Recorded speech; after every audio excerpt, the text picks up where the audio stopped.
Hi everybody, my name is Barry Schwartz and this is the Search Buzz video recap. Today is August 30th and this is the search news we covered over at the Search Engine Roundtable at seroundtable.com over the past week. First up, Google's keyword tool is officially gone. It has been completely replaced. If you go to the Google keyword external tool, you search for it, or you go to our blog on August 28th and you click the link, it will basically take you to a page that says the keyword planner has replaced the keyword tool. So we knew this was coming, but it's official. One of Google's oldest tools for webmasters has been officially removed. Next up, I noticed after a while people were complaining basically that Google has not updated their toolbar PageRank data. It's been over 6 months. Usually every 3 months or so Google has updated their PageRank data. So the past updates have been in February 2013, before that November, before that was August and May, and then before that February, November. So you see they had a pattern of updating it every 3 months or so. For some reason they haven't updated in 6 months. Google's Matt Cutts responded basically saying, I have no comment for you. So I'm not exactly sure what is going on, but they have not updated the toolbar. It might be signs that maybe they're getting rid of that type of information. This last night, Google's Matt Cutts issued a warning or a subtle or a hint of some sorts, basically saying, let me read it to you, he tweeted this. He basically said, thinking of ghost-related puns for a spam network, and then he quoted himself, they try to look supernatural, but using them will dampen your spirits. So it seems like Google's Matt Cutts is basically going ahead and giving some type of subtle warning to people using these ghost networks, these ghost link networks or spam networks, to try to boost their rankings. Google's on top of you, Google's finding it, and it's going to eventually dampen your spirits by hurting your rankings, so you should probably stay away from it in the future. That being said, there was a Black Hat forum thread talking about how it looks like the same network, link network again, has been hit again by Google. I'm not exactly sure if that specifically was hit, but there were a lot of people complaining about manual and algorithmic actions to their websites in the past few days or so. So Google's Matt Cutts released a video this week saying, basically talking about various things, and in there he actually went ahead and spoke about the number of reconsideration requests they received in a week or so. And every week or so they receive over 5,000 or about 5,000 different reconsideration requests. It's pretty substantial. Google has told me that they actually review every single reconsideration request manually by a human, so there's a lot of humans or man hours actually looking at these requests. That being said, Google has recently launched the Manual Actions Viewer and moved the reconsideration request feature to only be able to submit a reconsideration request if you have a manual action. So I tweeted to Matt asking, because of that high number, do you think Google did it because it might reduce the number of manual reconsideration requests? The only way to submit a reconsideration request now is through a manual action. He didn't respond to that, but basically he said that different people at Google actually had different opinions about whether reconsideration requests would spike or not. Meaning because now that they have manual actions there, people would actually see the manual actions and thus go ahead and submit more reconsideration requests. But going forward, it would have to decline. There's probably tons of people who are thinking of thinking they have a manual action when they really don't, and this would probably hopefully reduce the number of manual actions for Google to review and make things more clear. Also this week, Matt Cutts was very busy. He actually posted a tweet and posted a poll on Google Docs asking webmasters if there's a small website that you think should be ranking better or doing better in Google. Google wants you to tell them about it. So if you do have a small website and you think Google's not giving you a fair chance, Google has posted basically a form asking people to fill it out to tell you why you think that website should rank better in Google. This is interesting. So there was a forum thread over at Google Webmaster Help basically saying, I got an unnatural link warning from Google, basically telling me I have an unnatural link, and it gave me example URL.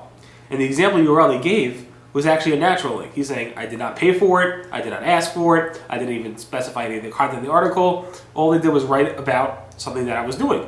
I had nothing to do with it, I didn't even speak to them, they just wrote about it, no compensation, nothing unnatural about it, it was purely natural. So why is Google saying I have an unnatural link and that's not an unnatural link? That is exactly what a natural link is about and what it's from. Obviously, Google's not perfect, but typically it doesn't help to say Google's wrong. That being said, it was funny and interesting to see something like that. Google's John Mueller went ahead and said, "I'm not a magician." Basically, he responded to a Webmaster a Webmaster help thread from somebody, basically saying, "I can't magically change your site's rankings. I can't do that. I'm a Googler, but no, I cannot change your rankings of your website. Your site's doing fine, but there's more you could do, and these are things you can possibly do to maybe improve your rankings, but I can't magically press a button to improve your rankings." Of course, he can manually press a button to reduce your rankings, but not to improve your rankings. Google AdSense launched yesterday 5 new ad font types to their font list. Of course, they had Arial, Times, and Verdana, but they also added Open Sans Light, Roboto Light, and Laura, and another one as well. So they added a total of 8 different fonts. So you have a total of 8 fonts you can pick from now for your Google AdSense ads. Some Google Glass stuff, since I'm wearing it, I might as well talk about it. Becoming more and more useful for me every day. One is they released a Field Trip app. Field Trip is basically a way, an app that actually follows you around, and if you're in certain locations, it would actually give you ideas on what to do in that location. So if you are touring or going for a field trip, it'd actually say, "Oh, you're in this area, a few miles that way. You might be able to pick up this type of cool place to check out." So that's cool. I haven't gotten one field trip notification yet. Not that I just noticed. We launched this week, or last week, I forgot exactly when, a Matrix-style Google Glass app learning tool. So basically, you ever see The Matrix and how you can actually go ahead and plug yourself in and learn anything from flying a helicopter to tying your shoe? This is kind of the concept. You basically say, "Google Glass, how do I change the oil in my car?" And up will come a YouTube video with instructions from somebody and actually how to do that. I thought it was pretty cool. Searching and pulling from the YouTube API, right in your eye. Also, Google Glass is not enjoyed so much by Apple Siri. Apple Siri now, if you go ahead and ask or talk to Apple Siri and say, "Okay Glass," to Apple Siri, you talk to your iPhone, Apple Siri, and say, "Okay Glass," it will give you a bunch of responses, saying such things like, "Stop trying to strap me onto your forehead, it won't work. I think that glass is half empty. I'm not Glass, and I'm fine with that. Glass, I think you've got the wrong assistant. Very funny. I mean, you're not funny, haha, but funny." And also the last response I saw was, "Just so you know, I don't do anything when you blink at me."